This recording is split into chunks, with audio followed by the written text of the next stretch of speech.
আসসালামু আলাইকুম, সুমাইয়া আমার চ্যানেল থেকে আপনাদের সবাইকে স্বাগতম। আজকের রেসিপি থাকছে আলুর কচুরি। আলুর কচুরি খেতে খুবই মজা, আর বানাতে একটা আলু আর 1 কাপ ময়দাই এই দুইটা উপকরণ দিয়েই বানানো হয়ে যায়। আর আলুর কচুরিটা বানিয়ে আপনারা বিকেলে নাস্তার জন্য পরিবেশন করতে পারেন, আবার চাইলে বাচ্চাদের টিফিনেও দেওয়া যেতে পারে। আলুর কচুরি বানানোর জন্য প্রথমে আমি ডো বানিয়ে নেব। একটা বাটিতে নিয়ে নিচ্ছি 1 কাপ ময়দা, তারপর স্বাদ মতো লবণ আর 1 টেবিল চামচ রান্নার তেল দিয়ে দিচ্ছি। এখন ময়দা আর তেলটা ভালোভাবে মিশিয়ে নিচ্ছি। আপনারা চাইলে এখানে সাদা আটা দিয়েও কচুরিটা বানাতে পারেন। ময়দাটা যখন ভালোভাবে মেশানো হয়ে গেছে তখন কুসুম গরম পানি দিয়ে সফট করে ডোটা মাখিয়ে নিচ্ছি আর রেস্টে রেখে দিচ্ছি যতক্ষণ না আমাদের আলুর কচুরিটা বানানো হচ্ছে। একটা বড় সাইজে আলু নিয়েছি। প্রথমে আলুর খোসাটা ছাড়িয়ে নিচ্ছি, তারপর এই আলুটাকে সাইজ করে কিউব করে কেটে নিচ্ছি। আলুটা যখন কাটা হয়ে গেছে এখন এগুলোকে পরিষ্কার পানি দিয়ে ধুয়ে নিচ্ছি কয়েকবার। আর তারপর চুলায় একটা প্যান বসিয়ে 2 টেবিল চামচ দিয়ে দিচ্ছি রান্নার তেল আর 1 চা চামচ আদা রসুন কুচি, 2টার মতন পেঁয়াজ কুচি দিয়ে দিলাম।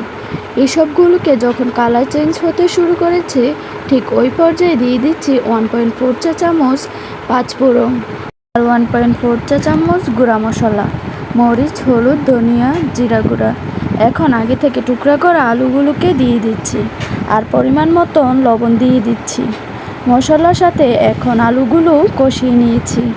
তারপর 1 কাপ পানি দিয়ে দিচ্ছি।